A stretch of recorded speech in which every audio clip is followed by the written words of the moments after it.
You'll start by boiling or steaming the cauliflower so that it is cooked to your liking. If you decide to boil the cauliflower, 7 to 10 minutes is all it takes, depending on how cooked you like your vegetables.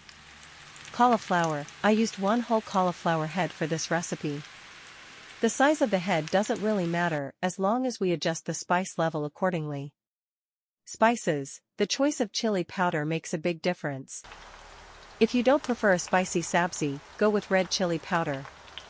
Kashmiri red chili powder provides bright red color and flavor without the heat. How to clean cauliflower.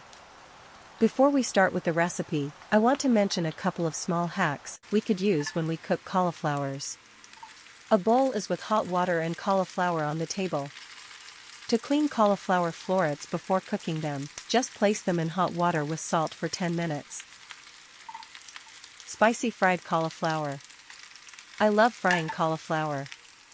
It's a great way to prevent it from being overcooked, mushy, and smelling of farts.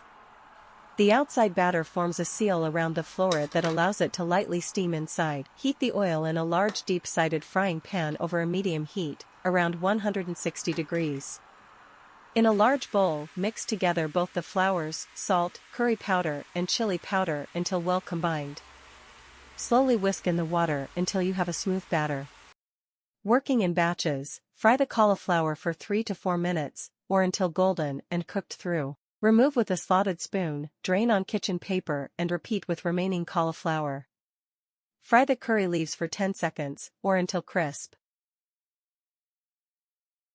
Indian cuisine, known for its rich flavors and diverse dishes, has undergone a remarkable transformation over the years.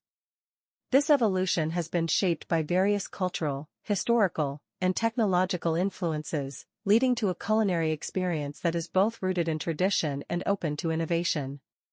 In this blog post, we explore the dynamic changes in Indian food, from the time-honored recipes passed down through generations to the modern twists that cater to contemporary tastes. Historical influences on Indian cooking. The journey of Indian cuisine through the ages is a tale of evolution and adaptation. India's strategic location made it a hub for the spice trade, drawing traders from around the globe.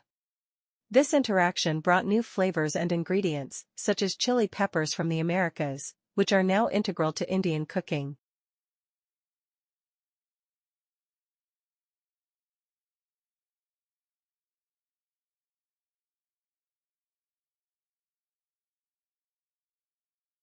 The impact of globalization and immigration. Globalization and immigration have acted as catalysts in the transformation of Indian cuisine. As Indians migrated for education, work, or other reasons, they took their culinary traditions with them, adapting these dishes to the ingredients available in their new homes. This led to the birth of Indo-Chinese cuisine, British Indian curries, and other fusion varieties that are now staples in many households. Conversely, the influx of international cuisines into India has altered urban foodscapes. Italian, Mexican, and Thai foods have been Indianized, creating a unique blend of flavors. This segment will delve into how these cross-cultural exchanges have not only spread Indian cuisine globally, but also brought global flavors to Indian plates.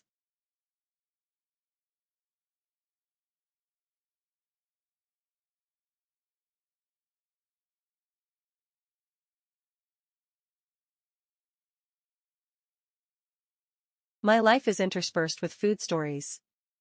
I learned to appreciate cooking and eating in the laps of my grandmothers.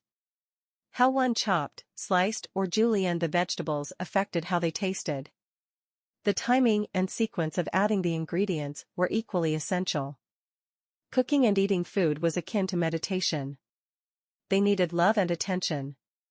Even making a cup of tea was a ritual, not a habit.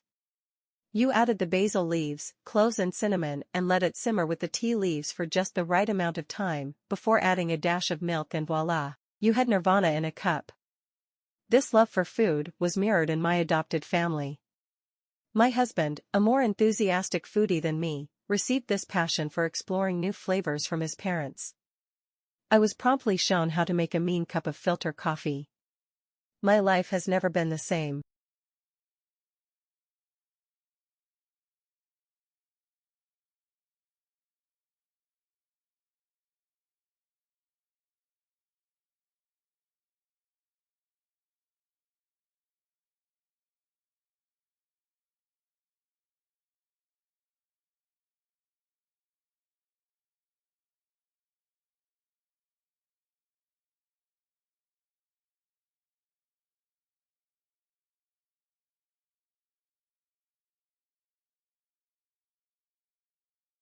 Eat less, exercise more. If only it were that simple. While calorie counting has fallen out of favor, some people still find it to be a useful tool to manage their weight. Start by determining how many calories you should consume each day. To do so, you need to know how many calories you need to maintain your current weight. First, multiply your current weight by 15, that's roughly the number of calories per pound of body weight needed to maintain your current weight if you are moderately active. Moderately active means getting at least 30 minutes of physical activity a day in the form of exercise, walking at a brisk pace, climbing stairs, or active gardening. Let's say you're a woman who is 5 feet, 4 inches tall and weighs 155 pounds, and you need to lose about 15 pounds to put you in a healthy weight range. For example, to lose 1 to 2 pounds a week, a rate that experts consider safe, your food consumption should provide 500 to 1,000 calories less than your total weight maintenance calories. How can you meet your daily calorie target? One approach is to add up the number of calories per serving of all the foods that you eat, and then plan your menus accordingly. The nutrition labels on all packaged foods and beverages provide calories per serving information.